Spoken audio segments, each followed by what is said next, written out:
Qui a dit « il est des biens et des services qui doivent être placés en dehors des lois du marché » et « nous devons relocaliser et recréer des forces de production sur nos territoires.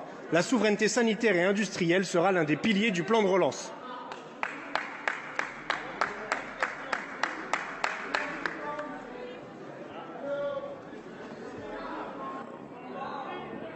La parole est à Monsieur Olivier Véran, ministre des Solidarités et de la Santé.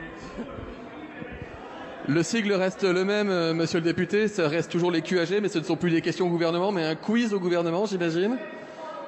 Je n'ai pas de réponse à la question que vous avez apportée, mais comme il vous reste une deuxième chance de me poser une question et moi une deuxième chance de vous apporter une réponse, je vous laisse la parole.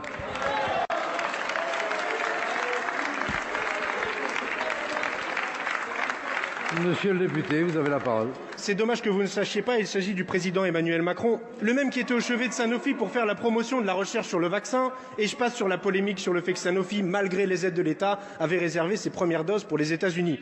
Bilan, 4 milliards de dividendes au printemps pour Sanofi, 400 suppressions de postes dans la recherche, passage de 11 à 3 centres de recherche en France. Et finalement, c'est Sanofi qui devra aider Pfizer à mettre leur vaccin en flacon.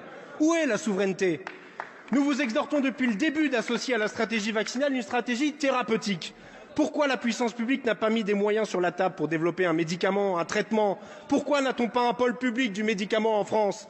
La France est obligée de dépendre du groupe LVMH qui a financé la recherche de l'Institut Pasteur de Lille. Nous dépendons à 80% des importations de médicaments alors que nous en fabriquions l'essentiel il y a 20 ans. Où est la souveraineté? Le monde médico-social nous alerte de nouveau sur le manque de masques. Le Haut Conseil de la santé publique recommande de ne plus utiliser les masques en tissu au profit des masques chirurgicaux et surtout les plus protecteurs, les FFP2. Dans les Hauts-de-France, l'entreprise Mako Pharma produit des masques FFP2. Mais la France n'a pas renouvelé le contrat, expiré le 28 décembre. Ce sont les États-Unis, le Canada, l'Australie, l'Espagne qui lui en achètent, et pas nous. Où est la souveraineté? L'entreprise de biotech Hyposkesi, fleuron français qui traite les maladies rares et propriété de l'AFM Téléthon et la Banque publique d'investissement va passer sous pavillon sud-coréen. Vous laissez faire. Où est la souveraineté? La souveraineté sanitaire, c'est la capacité de l'État à assurer la santé de sa population en toute indépendance.